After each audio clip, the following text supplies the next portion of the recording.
Sir ಏನ್ ಗೊತ್ತಾ sir ಇವಾಗ ಆ ಈಗ ಇನ್ನೊಂದು ಮುಂದಿನ ದಿನಗಳಲ್ಲಿ ಇವಾಗ ಕಾಯ್ತಾ ಇದೀವಿ ನಾವು ಕೂಡ ಕೋರ್ಟ್ ಯಾವ ರೀತಿ ಅವ್ರಿಗೆ ಷರತ್ತು ಪತ್ರ ಹಾಕಿ ಅವ್ರಿಗೆ ಕೊಡ್ತದೆ ಅಂತ. ಅದ್ರ ಮೇಲೆ ನಾಳೆ ದಿನ ನಮ್ಮ ಹೋರಾಟ ಇರುತ್ತೆ ಸರ್. ಯಾಕೆ ಅಂತಂದ್ರೆ ಅವ್ರಿಗೆ ಈಗ ನಮ್ಗೆ ಯಾವ ತರ ರೂಲ್ಸ್ ರೆಗ್ಯುಲೇಷನ್ಸ್ ಮಾಡಿ ಅವ್ರಿಗೆ ಕಮ್ಮಿ ಬಿಟ್ಟಿದ್ದಾರೆ. ಗ್ರೀನ್ ಆಟೋದಲ್ಲೇ ಬರಬೇಕು, ಯೂನಿಫಾರ್ಮೇ ಹಾಕ್ಬೇಕು, ಟ್ಯಾರ್ಜ್ ಇರ್ಬೇಕು, ಡಿಸ್ಪ್ಲೇ ಇರ್ಬೇಕು, ಮತ್ತೆ ಪ್ರತಿಯೊಂದು ಎಲ್ಲಾ ತರ ಇದೇ ನಿಯಮ ಅಂತ ಇಟ್ಟಿದಾರಲ್ಲ, ಅದೇ ರೀತಿ ಅವ್ರಿಗೂ ಕೂಡ ಸಹ ಕೊಟ್ರೆ ಸರ್ ಯಾವೊಬ್ಬ ಡ್ರೈವರ್ ಮಾತಾಡಲ್ಲ. ಅದರ ವೈಟ್ ಬೋರ್ಡಲ್ಲೇ ಓಡಿಸ್ಬೋದು ಅಂದ್ರೆ ಮುಂದೊಂದ್ ದಿನ ನಮ್ಮ ಎಲ್ಲಾ ಚಾಲಕರು ಸೇರ್ಕೊಂಡ್ರೆ ದೊಡ್ಡ ಹೋರಾಟನೇ ನಡೀತದೆ. ಆದಷ್ಟು ಕೂಡ ನಮ್ ಸರ್ಕಾರ ಮತ್ತೆ ನಮ್ಮ ಈ ಕಾನೂನು ಏನೋ ತೀರ್ಪು ಕೊಟ್ಟಿದೆ, ಇದ್ರ ಬಗ್ಗೆ ಗಮನ ಕೊಡ್ರಿ. ಎಲ್ರಿಗೂ ಒಂದೇ ತರ ನ್ಯಾಯ ಅನ್ನೋದು ಕೊಡಿ. ಒಬ್ರಿಗೊಂದು ಮಾಡಬೇಡಿ. ವೈಟ್ ಬೋರ್ಡ್ಗೂ ಎಲ್ಲೋ ಬೋರ್ಡ್ಗೂ ತುಂಬಾ ವ್ಯತ್ಯಾಸ ಇದೆ, ಎಂತ ತಡ್ಡಂಗೂ ಗೊತ್ತು. ಇದು ನಮ್ಮ ಸರ್ಕಾರ ಆಗಿರ್ಬೋದು, ಇದು ಕಾನೂನು ಆಗಿರ್ಬೋದು, ಇದನ್ನ ನೀಟಾಗಿ ಅರ್ಥ ಮಾಡ್ಕೊಂಡು ಈಗ ನ್ಯಾಯವಾಗಿ ತೀರ್ಪು ಕೊಡಿ ಇನ್ನೊಂದ್ಸರಿ ಅಷ್ಟೇ. ಸರ್ ನಮಸ್ತೆ. ಸರ್ ನಮಸ್ತೆ ಸರ್. ಈಗ ಬೈಕ್ ಟ್ಯಾಕ್ಸಿಗೆ ಕೋರ್ಟ್ ಗ್ರೀನ್ ಸಿಗ್ನಲ್ ಕೊಟ್ಟಿದೆ, ಇದ್ರ ಬಗ್ಗೆ ಹೇಗೆ ಅನಿಸ್ತಾ ಇದೆ ಸರ್? ಈಗ ಸರ್ ಒಂದ್ ರೀತಿಲಿ ನಮಗೂ ಕೂಡ ಖುಷಿನೇ ಇದೆ. ಯಾಕೆ ಅಂತಂದ್ರೆ ಅವ್ರು ಅನ್ಕೊಂಡಿದ್ದಾರೆ ನಾವು ಗೆದ್ದಿದ್ದೀವಿ ಅಂತ. ನಿಜ ಹೇಳ್ಬೇಕಂದ್ರೆ ಗೆದ್ದವ್ರು ನಾವು. ಈಗ ವೈಟ್ ಬೋರ್ಡ್ ಅಂತ ಅವ್ರಿಗೆ ಪರ್ಮಿಷನ್ ಕೊಟ್ಟಿದಾರಲ್ಲ, ಅವ್ರ ಪರ್ಮಿಷನ್ ಕೊಟ್ಮೇಲೆ ಅವ್ರಿಗೊಂದು ರೂಲ್ಸ್ ರೆಗ್ಯುಲೇಷನ್ಸ್ ಅಂತ ಇರುತ್ತೆ. ಈಗ ನಮ್ಗೆ ಹೆಂಗೆ ಯೂನಿಫಾರ್ಮ್, ಪರ್ಮಿಟ್, ಟ್ಯಾಕ್ಸ್ ಅಂತ ಎಲ್ಲ ಬರುತ್ತೆ, ಅವಾಗ ಅವ್ರು ಮಾಡ್ಲೇಬೇಕು ಅದನ್ನ ಬಿಟ್ಟು ಅವರು ವೈಟ್ ಬೋರ್ಡ್ ಅಲ್ಲಿ ಹೆಂಗ ನಂಗೆ ಮಾಡಕ್ಕಾಗಲ್ಲ. ಈಗ ಹೈಟೆಕ್ ಕಂಪನಿ ಕೆಲಸ ಮಾಡ್ಕೊಂಡು ಬುಲೆಟ್ ಗಾಡಿ ಡ್ಯೂಟಿ ಮಾಡ್ತಿದ್ದಂತ ಬಡಪಾಯಿಗಳಿಗೂ ಕೂಡ ಏಟ್ ಬೀಳುತ್ತೆ, ಎಲ್ಲ ಫಿಲ್ಟರ್ ಆಗ್ತಾರಲ್ವಾ.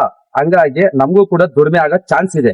ಅದರಿಂದ ನಮ್ಗೆ ಬೇಜಾರಂತೂ ಇಲ್ಲ. ರೂಲ್ಸ್ ಏನಿದೆ ಸಮವಾಗಿ ಎಲ್ರಿಗೂ ಒಂದು ರೂಲ್ಸ್ ಕೊಟ್ರೆ ನಮ್ಗೆ ಇನ್ನ ಒಳ್ಳೇದದು.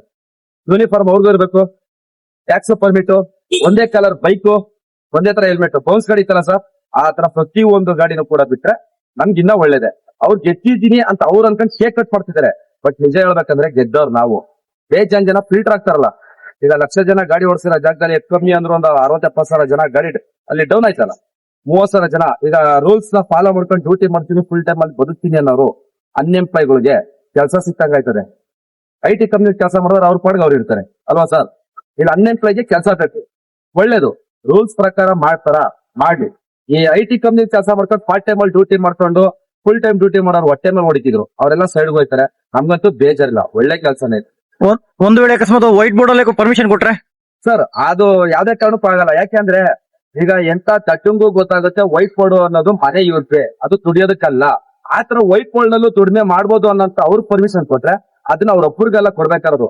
ಕ್ಯಾಬ್ ಡ್ರೈವರ್ಗೆ, ಆಟೋ ಡ್ರೈವರ್ಗೆ, ಗೂಡ್ಸ್ ಡ್ರೈವರ್, ಎಲ್ಲೋ ಬೋರ್ಡ್ ಯಾವ ಗಾಡಿಗಳಿದೆ ಪ್ರತಿಯೊಬ್ಬ ಡ್ರೈವರ್ಗೂ ಕೂಡ ವೈಟ್ ಬೋರ್ಡ್ ಮಾಡ್ಕೊಡಂತ ಪರಿಸ್ಥಿತಿ ಸರ್ಕಾರ ತತ್ಕೊಳ್ಳುತ್ತೆ. ಈ ನಮ್ ಸರ್ಕಾರ ಸರಿ ಇದ್ದಿದ್ರೆ ಇವತ್ತು ಅವ್ರಿಗೆ ಪರ್ಮಿಷನ್ ಸಿಗ್ತಿರ್ಲಿಲ್ಲ. ಬಟ್ ಆದ್ರೂ ಕೊಟ್ಟಿದ್ದೀನಿ ಅಂತ ಇದ್ ಮಾಡಿದ್ರೆ ಅದ್ರದೇ ಆದಂತ ನಿಯಮನ ಹಾಕಿ ಅವರು ಷರತ್ ಹಾಕಿ ಕೊಡ್ಬೇಕು. ಇಲ್ಲ ಅಂದ್ರೆ ಅದು ಯಾರು ಒಪ್ಪಲ್ಲ. ಓಕೆ, ಈಗ ಮೊನ್ನೆ ಈಗ ಬೈಕ್ ಟ್ಯಾಕ್ಸಿ ಬ್ಯಾನ್ ಆಗಿತ್ತು, ಅವಾಗ ಈಗ ಓಡ್ತಾ ಇದಾವೆ. ಮೊದಲೆಷ್ಟು ಆರ್ಡರ್ ಬರ್ತಾ ಇದೆ, ಇವಾಗ ಎಷ್ಟು ಆರ್ಡರ್ ಬರ್ತಾ ಇದೆ? ಸರ್ ನಿಜ ಹೇಳ್ಬೇಕಂದ್ರೆ ಇನ್ನ ನನ್ಗೆ ಡ್ಯೂಟಿಗಳು ಇಲ್ಲ ಸರ್. ಈಗ ಇಡೀ ದಿನ ನಾವು ಡ್ಯೂಟಿ ಮಾಡ್ತೀವಿ ಈಗ ಒಂದು 500,000 ರೂಪಾಯಿ ಅಷ್ಟೇ. ಅದ್ರ ಮೇಲೆ ಡ್ಯೂಟಿ ನಮ್ಗೆ ರೈಸ್ ಆಗ್ತಿಲ್ಲ. ನನ್ಗೆ ಈಗ ಎಷ್ಟಲ್ಲಿ ಇದಾಗುತ್ತಾ ಅಷ್ಟೇ ಇದೆ, ಅದ್ರ ಮೇಲೆ ಜಾಸ್ತಿ ಆಗ್ತಾ ಇಲ್ಲ ನನ್ಗೆ. ಮತ್ ಇನ್ನೊಂದೇನಪ್ಪ ಪ್ರಾಬ್ಲಮ್ ಅಂದ್ರೆ ನನ್ಗೆ ಈ ಯಾವಾಗ ಇವರು ರೂಲ್ಸ್ ಗಳನ್ನ ಚೇಂಜ್ ಮಾಡ್ತಾರೆ, ಇನ್ ಮುಂದಕ್ಕೆ ಡ್ಯೂಟಿ ಬೀಳಕ್ ಚಾನ್ಸ್ ಇದೆ ನನ್ಗೆ. ಯಾಕಂದ್ರೆ ಫಿಲ್ಟರ್ ಆಗ್ತಾರಲ್ಲ, ಡ್ಯೂಟಿ ಬೀಳಕ್ ಚಾನ್ಸ್ ಇದೆ. ಇವಾಗ ಅಂದ್ರೆ ಸಿಕ್ತಾರಲ್ಲ ಸರ್, ನಮ್ ಕರ್ನಾಟಕದಲ್ಲಿ ಗಾಡಿ ಓಡೋದಕ್ಕಿಂತ ಅದರ್ ಸ್ಟೇಟ್ ಗಾಡಿಗಳು ಜಾಸ್ತಿ ಓಡ್ತಿದೆ. ನಮ್ ಕರ್ನಾಟಕದಲ್ಲಿ ಕನ್ನಡದ ಗಾಡಿ, KA ಗಾಡಿ ಓಡೋದಕ್ಕಿಂತ ಅದರ್ ಸ್ಟೇಟ್ ಗಾಡಿಗಳೇ ತುಂಬಾ ಓಡ್ತಿರೋದು. ಅವ್ರಷ್ಟು ಫಿಲ್ಟರ್ ಆಗ್ಬೇಕು ಮಾಡ್ಲಿ. ಈಗೇನು ತಮಿಳ್ನಾಡಿಂದ, ಆಂಧ್ರದಿಂದ ಎಲ್ಲಾ ಕಡೆನೂ TV ತಗೊಂಬಂದು ನಡೆಸ್ತಾವ್ರು. ಏನ್ ಗೊತ್ತಾ, ಈಗ ನಮ್ಗೆ KA ಗಾಡಿಗಳು ಮಾತ್ರ. ಈಗ ಆಯ್ತು ಕರ್ನಾಟಕದಲ್ಲಿ KA ಗಾಡಿಗಳು ಅದನ್ನ ಒಂದು ನಿಯಮ ಹಾಕ್ಬಿಟ್ಟು ಅವ್ರದೊಂದು ಷರತ್ತು ಪತ್ರ ಕೊಟ್ಟು KA ಗಾಡಿಗಳು ಎಲ್ಲೋ ಬಡೋ ಬೈಕ್ ರ್ಯಾಪಿಡೋ ಓಡಿಸ್ಬೋದು ಅಂತ ಒಂದು ಷರತ್ತು ಹಾಕ್ಬಿಟ್ಟು ಬಿಡ್ಲಿ, ಬೇಜಾರಿಲ್ಲ. ಯಾಕೆಂದ್ರೆ ನಮಗೂ ಕೂಡ ಒಂದು ಒಳ್ಳೇದೇನೆ. ಈಗ ಫಿಲ್ಟರ್ ಆಗ್ತಾರೆ, ನಮಗೂ ಡ್ಯೂಟಿ ಬೀಳುತ್ತೆ, ಅವ್ರಿಗೂ ಡ್ಯೂಟಿ ಬೀಳುತ್ತೆ. ಸಿಂಗಲ್ ಪರ್ಸನ್ ಅವ್ರಿಗೂ ಹೋಗ್ತಾರೆ, ಅವ್ರೆಲ್ಲ ಡಬಲ್ ಪರ್ಸನ್ ನಮ್ಗೆ ಬರ್ತಾರೆ. ಬಟ್ ಗೆದ್ದಿದ್ದೀವಿ ಅನ್ನೋ ಬೀಗ ಬಿಟ್ಟು ಸಮವಾಗಿರ್ತಾರೆ. ಗೆದ್ದಿದ್ ಲೆಕ್ಕಾಚಾರ ನಾವು ಸರ್. ಈಗ ಓಲಾ, ಊಬರ್ ಮತ್ತು ಕಂಪ್ನಿಗಳಿಗೆ ನೀವು ಅದರಲ್ಲೇ ಕೆಲಸ ಮಾಡ್ತಾ ಇರೋದು. ಈಗ ಅವ್ರಿಗೆ ಬೈಕ್ ಮೇಲೆ ಜಾಸ್ತಿ ಯಾಕೆ ಒಲವೇ ಜಾಸ್ತಿ ಯಾಕೆ ಅವ್ರ ಬಗ್ಗೆ? ಸರ್ ಅವ್ರಿಗೆ ಬೈಕ್ ನ ಒಲವು ಯಾಕೆ ಅಂತಂದ್ರೆ ಇಲ್ಲಿ 1,00,000 ಆಟೋ ಹೊಡೆದ್ರೆ ಅಲ್ಲಿ 10 ಲಕ್ಷ ಬೈಕ್ ಹೊಡುತ್ತೆ. 1 ರೂಪಾಯಿ ಅಂದ್ರೂ 10 ಲಕ್ಷ ಅಲ್ಲೇ ಆಯ್ತಲ್ಲ ಸರ್. ಒಂದು ಡ್ಯೂಟಿ ಕಮಿಷನ್ 1 ರೂಪಾಯಿ ಅಂತಂದ್ರು 10 ಲಕ್ಷ ಗಾಡಿ ಹೋದ 10 ಲಕ್ಷ. ಒಂದೊಂದ್ ಗಾಡಿ 10 ಬಾಡಿಗೆ ಹೊಡಿತು ಅಂದ್ರು ಕೂಡ ಲೆಕ್ಕ ಹಾಕೊಳ್ಳಿ, ಅಲ್ಲೇ 1 ಕೋಟಿ ರೂಪಾಯಿ ಆಗೋದು ಪರ್ ಡೇ ಒಂದೊಂದು ಗಾಡಿನಲ್ಲಿ. ಈಗ ನಿಮ್ಮ ಹತ್ರ ಎಷ್ಟು ಕಮಿಷನ್ ತಗೊಳ್ತಾರೆ? ಬೈಕ್ ಟ್ಯಾಕ್ಸಿ ಎಷ್ಟು ಕಮಿಷನ್ ತಗೊಳ್ತಾರೆ? ಮಾತ್ರ ಕಮಿಷನ್ಗಳು ಈಗ ತಿಂಗಳು commission sir, daily commission rate ಜಾಸ್ತಿ ಇದೆ. ಪರ್ ಮಂತ್ ಕಮಿಷನ್ ಫಿಕ್ಸ್ ಮಾಡಿದ್ದಾರೆ 1,000, 1,500, 600 ಈ ತರ ತಗೋತಿದ್ದಾರೆ ನಮ್ಮ ಹತ್ರ ಎಲ್ಲ ಅಗ್ರಿಗೇಟರ್ ಆಪ್. ನಮ್ಗೇನ್ ಪುಕ್ಸಟ್ ಏನೋ ಅವರು ಯಾವ್ದೋ ಡ್ಯೂಟಿ ಕೊಡ್ತಾ ಇಲ್ಲ, ನಮ್ಮ ಹತ್ರ ಕಮಿಷನ್ ತಗೊಂಡು ಡ್ಯೂಟಿ ಕೊಡ್ತಾ ಇರೋದು. ಅದ್ರಲ್ಲೂ ಕಮಿಷನ್ ತಿನ್ನಿ ತಕ್ಕಂಗೆ ನಿಯತ್ತಾಗಿ ಡ್ಯೂಟಿ ಕೊಡ್ತಾರ? ಇಲ್ಲ. 40 ರೂಪಾಯಿ, 44 ರೂಪಾಯಿ, 36 ರೂಪಾಯಿ ಈ ತರ ಡ್ಯೂಟಿ ಕೊಡ್ತಾನೆ. ಬೈಕ್ ಅವ್ರ ಎಷ್ಟು ಕಮಿಷನ್ ತಗೊಳ್ತಾ ಇದಾರೆ ಬೈಕ್ ಇಂದ? ಸರ್ ಅದು ಅವ್ರಿಗೆ ಗೊತ್ತು ಸರ್, ಅದ್ರ ಕಮಿಷನ್ ಎಷ್ಟು ಜನ ಹತ್ರ ಕಮಿಷನ್ ತಗೊಂಡು ಮತ್ತೆ ಒಂದ್ ಡ್ಯೂಟಿಗೆ ಮತ್ತೆ 3 ರೂಪಾಯಿ ಕಮಿಷನ್ ತಗೊಂತಾರೆ. ಅದು ಕಸ್ಟಮರ್ ಕಡೆಯಿಂದಲೂ ತಗೋತಾವ್ರೆ, ಅದು ಕಸ್ಟಮರ್ ಕಡೆಯಿಂದಲೂ ಕಮಿಷನ್ ತಗೋತಾವ್ರೆ. ಕಸ್ಟಮರ್ ಕಡೆಯಿಂದ ಕಮಿಷನ್, ನಿಮ್ ಕಡೆಯಿಂದ ಕಮಿಷನ್ ಇದೆ, ಮತ್ತೆ ನಮ್ಮ ಹತ್ರ ತಗೋತಾರೆ. ಆದ್ರೆ ನಮ್ಮ ಹತ್ರ ಡ್ಯೂಟಿಗಳಿಲ್ಲ. ಇನ್ನೊಂದೇನ್ ಗೊತ್ತಾ ಸರ್, ಜನ ಇನ್ನೊಂದ್ ಹೇಳ್ತಾರೆ ಸರ್, ಮತ್ತು ಮೀಟರ್ ಹಾಕು ಅಲ್ವಾ ಸರ್? ಇದೊಂದು ಅರ್ಥ ಮಾಡ್ಕೊಳ್ಳಿ. ಪ್ರತಿಯೊಬ್ರು ನನ್ಗೆ ನನ್ನ ವಿಡಿಯೋದಲ್ಲಿ ಕಮೆಂಟ್ ಹಾಕ್ತಾರೆ, ಮೀಟರ್ ಹಾಕೊಂಡು ಗಾಡಿ ಓಡಿಸಿ ನೀಯತ್ತಾಗಿ ದುಡ್ಡಿದೆ ಸರ್. ಯಾರೇನ್ ಕೊಳ್ಳೆ ಹೊಡೆ ಬಂದಿಲ್ಲ, ಯಾರೇನ್ ಮೀಟರ್ ಹಾಕ್ತಿರೋ ಓಡ್ಸಕ್ ಬಂದಿಲ್ಲ. ಪ್ರತಿಯೊಬ್ರು ಮೀಟರ್ ಹಾಕಿ ಓಡ್ಸಕ್ ರೆಡಿ ಇದಾರೆ.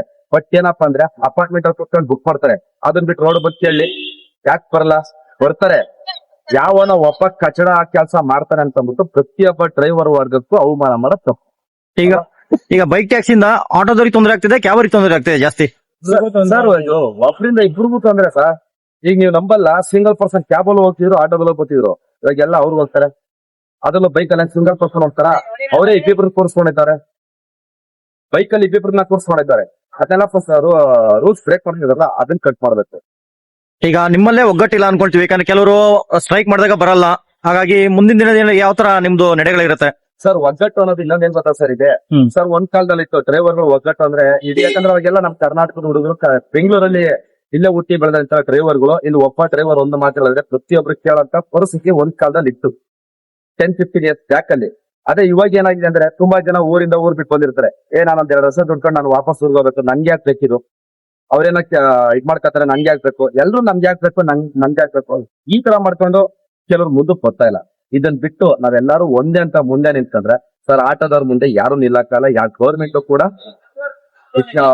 ಅವ್ರದ್ದೇನು ತೋರ್ಸಕ್ಕಲ್ಲ. ಒಬ್ಬ ಡ್ರೈವರ್ ಮನ್ಸ್ ಮಾಡೋದು ಏನ್ ಬೇಕಾದ್ರೂ ಮಾಡ್ಬೋದು ಸರ್. ಸರ್ ಇದು ಏನಕ್ಕೆ ಅಂದ್ರೆ ಇದೆಲ್ಲ ಕಾರಣ ಸರ್. ಒಂದ್ ಕಡೆ ನಮ್ ಸರ್ಕಾರ ನಿಜ ನಮ್ಗೆ ನಾಚಿಕೆ ಆಗುತ್ತೆ. ನಮ್ ಸರ್ಕಾರದವರು ನಮ್ ಡ್ರೈವರ್ಗಳಿಗೆ ಒಂದು ಸಪೋರ್ಟ್ ಮಾಡ್ತಾ ಇಲ್ಲ, ಅವ್ರಿಗೆ ಡ್ರೈವರ್ಗಳು ಕಷ್ಟ ನೋಡ್ತಾ ಇಲ್ಲ ಸರ್. ಈ ಲಂಚ್ ದುಡ್ಡಿಗೆ ಆಸೆ ಪಡೋ ಅಧಿಕಾರಿಗಳನ್ನ ಫಸ್ಟ್ ಅರ್ಥ ಮಾಡ್ತಾರೆ ಡ್ರೈವರ್ಗಳು ಕಷ್ಟ ಏನಂತ. ಸರ್ ತನ್ ಮನೆ ಉದ್ಧಾರ ಮಾಡ್ಕೊಂಡು ಬೇರೆಯವ್ರ ಮನೆ ಹಾಳು ಮಾಡೋದಲ್ಲ ಸರ್ ಜೀವನ. ಇವತ್ತು ಯಾವತ್ತಿದ್ರು ಸರ್, ಇವತ್ತು ಇರೋ ಮುಂಚ ನಾಳೆ ಇಲ್ಲ ಅಂತ ಲೆಕ್ಕಾಚಾರ ನೋಡಿದ್ರೆ ಅಂತ ನಮ್ಮ ಅಪ್ಪು ಸರ್ ಎಷ್ಟು ಬದುಕಿದ್ದಾರೆ, ಎಷ್ಟು ಅಭಿಮಾನ ಇದೆ. ಅವ್ರು ಹೋಗ್ಬೇಕಾದ್ರೆ 1 ರೂಪಾಯಿ ದುಡ್ಡು ತಗೊಂಡಾಗ್ಲ, ಜನಗಳದ್ದು ಪ್ರೀತಿ ಅಭಿಮಾನ ತಗೊಂಡು ಅಲ್ವಾ ಸರ್? ಇವ್ರುಗಳಿಗೆ ದುಡ್ಡು ಇಂಪಾರ್ಟೆಂಟ್. ಸೂಟ್ ಕೇಸ್ ತಗೊಂಡಾಗ ಯಾವ ಕೊಡ್ತಾರೆ, ಅವರು ಜೈ ಇದ್ ಮಾಡ್ತಾರೆ. ಕಷ್ಟಪಟ್ಟು ದುಡಿಯೋರಿಗೆ ಅಯ್ಯೋ ಅನಿಸ್ತಾವ್ರೆ. ಇದು ನಮ್ ಸರ್ಕಾರದ ಪರಿಸ್ಥಿತಿ. ನಿಮ್ ಸರ್ಕಾರಕ್ಕೆ ಏನಾದ್ರು ಮನವರಿಕೆ ಮಾಡಕ್ ಪ್ರಯತ್ನ ಪಟ್ಟಿದ್ರ ಮಾಡಕ್ಕೆ? ಸರ್ ಪ್ರತಿಯೊಂದು ಮಾಡಿದಾರೆ ಸರ್. ಪ್ರತಿಯೊಬ್ರು ಕೂಡ ಎಷ್ಟೋ ಸರ್ ನಮ್ ಸಂಘಟನೆಯವರು ಕೂಡ ತುಂಬಾ ಜನ ಅವ್ರಿಗೆ ಹೋಗಿ ಅಲ್ಲಿ ಇಲ್ಲಿ ಪಾಪ ಕೇಳಿ ಎಲ್ಲಾ ಮಾಡಿದ್ದಾರೆ ಸರ್. ಇವರು ಶ್ರೀರಾಮುಲು ಇದ್ದಾಗಿಂದನು ಪ್ರತಿಯೊಬ್ರು ನಮ್ಮ ಸೋಮಶೇಖರ್ ಅಂತ ಬಿಟ್ಟು ನೀವು ನೋಡಿರ್ಬೇಕು, ಅವರು ಕೂಡ ಓಡಾಡಿದ್ದಾರೆ. ಕೆಲವು ಆಟೋ ಸಂಘಟನೆಯವರು ತುಂಬಾ ಜನ ಎಲ್ರು ಹೋಗಿ ಪತ್ರ ಕೊಟ್ಟು ಬರ್ಕೊಟ್ಟು ಲೆಟರ್ ಕೊಟ್ಟು ಎಲ್ಲಾ ತರ ಕೇಳ್ತಾ ಬಂದಿದ್ದಾರೆ. ಅದನ್ನೆಲ್ಲ ಸ್ವಲ್ಪ ಇದ್ ಮಾಡ್ಬೇಕು ಸರ್. ಪ್ರತಿಯೊಂದು ಸಂಘದವರು ಕೂಡ ಎಲ್ಲಾರ್ಗು ಕೂಡ ಹೋಗಿ ಒಂದು ಲೆಟರ್ ನ ಕೊಟ್ಟು ಬಂದಿದ್ದಾರೆ. ಸಾರಿಗೆ ಸಚಿವರು ಅವ್ರಿಗೂ ಕೂಡ ಕೊಟ್ಟಿದ್ದಾರೆ. ಇಲ್ಲ ನಾವು ಆಟೋದವ್ರ ಪರ, ನಾವು ಡ್ರೈವರ್ಗಳ ಪರ ಅಂತಾರೆ ಸರ್. ಡ್ರೈವರ್ಗಳನ್ನ ಮುಳುಗಿಸ್ಬಿಟ್ಟು ಇನ್ಯಾವ ಎಲ್ಲಿಂದ ಬಂದಿರೋನು ಅವ್ರು ತೋರ್ಸೋ ಪ್ರೀತಿಗೆ ಅವ್ರು ಹೋಗಿ ಅವ್ರು ಅಡ್ಜಸ್ಟ್ ಆಗ್ತಾರೆ. ಯಾಕೆ ಡ್ರೈವರ್ಗಳು ಜೀವನ ಮಾಡಲ್ವಾ? ಡ್ರೈವರ್ಗಳು ಬದುಕಲ್ವಾ? ಸರಿ, ಇವತ್ತೊಬ್ಬ ಡ್ರೈವರು ದಿನ ದುಡ್ಡೆ ಎಷ್ಟಿದೆ, ಅವ್ನ ಸಂಪಾದನೆ ತಕ್ಕಂಗ ಅವ್ನ ಜೀವನ ನಡೀತಿದ್ಯಾ ಅನ್ನೋದು ಒಬ್ಬ ಸಚಿವರು, ಯಾರು ನಮ್ಮ ಇಲಾಖೆ ನಮ್ಮ ಡ್ರೈವರ್ ಸಂಬಂಧಪಟ್ಟಂಗೆ ಸಚಿವರಿದ್ದಾರೆ, ಅವ್ರು ಅರ್ಥ ಮಾಡ್ಕೋಬೇಕು ಸರ್. ಬರೀ ಅವ್ರ ಮನೆ ಚೆನ್ನಾಗಿದೆ, ಅವ್ರು ಅನುಕೂಲ ಆಗಿದ್ರೆ ಸಾಲದು. ನನ್ನ ಆಡಳಿತದಲ್ಲಿ ನಮ್ಮ ಡ್ರೈವರ್ಗಳ ಪರಿಸ್ಥಿತಿ ಹೇಗಿದೆ, ಅವ್ರ ಜೀವನ ಹೇಗಿದೆ, ಸಂಪಾದನೆ ಇದೆಯಾ, ಅವ್ರ ಮಕ್ಳಿಗೆ ಎಜುಕೇಶನ್ ಆಗ್ತಿದ್ಯಾ, ಅವ್ರ ಮನೆ ಜೀವನ ನಡೀತಿದ್ಯಾ, ಅವ್ನು ಸಾಲದಲ್ಲಿದ್ದಾನ, ಅವ್ನು ದುಡಿಮೆ ಆಗ್ತಿದ್ಯಾ ಅಲ್ವಾ? ಪ್ರತಿಯೊಂದ್ರ ಬಗ್ಗೆನೂ ಕೂಡ ಗಮನ ಹರಿಸ್ಬೇಕಾರೋದು ನಮ್ಮ ಇದಕ್ಕೆ ಟ್ರೈನಿಂಗ್ ಸಂಬಂಧಪಟ್ಟಂಗೆ ಯಾರು ಇದರ ಸಚಿವರು ಅವ್ರಿಗೆ ಹೋಗುತ್ತೆ ಸರ್. ಅದು ಅವ್ರಿಗೆ ಇಲ್ಲ ಸರ್. ಈಗ ದುಡ್ಡು ಕೊಟ್ಟಿದ ತಕ್ಷಣ ಅವ್ರ ಕಡೆ ಸಪೋರ್ಟ್ ಮಾಡ್ಕೊಂಡು ಡ್ರೈವರ್ಗಳನ್ನ ಬಿಟ್ಬಿಟ್ಟು ಸರ್, ಈಗ ಎಂತ ದಡ್ಡಂಗೂ ಗೊತ್ತು ವೈಟ್ ಬೋರ್ಡು ಎಲ್ಲೋ ಬೋರ್ಡು ವ್ಯತ್ಯಾಸ ಏನು ಅಂತ. ಬೈಕಲ್ಲಿ ಏನ್ ಸೇಫ್ಟಿ ಇದೆ, ಆಟೋದಲ್ಲಿ ಏನ್ ಸೇಫ್ಟಿ ಇರುತ್ತೆ?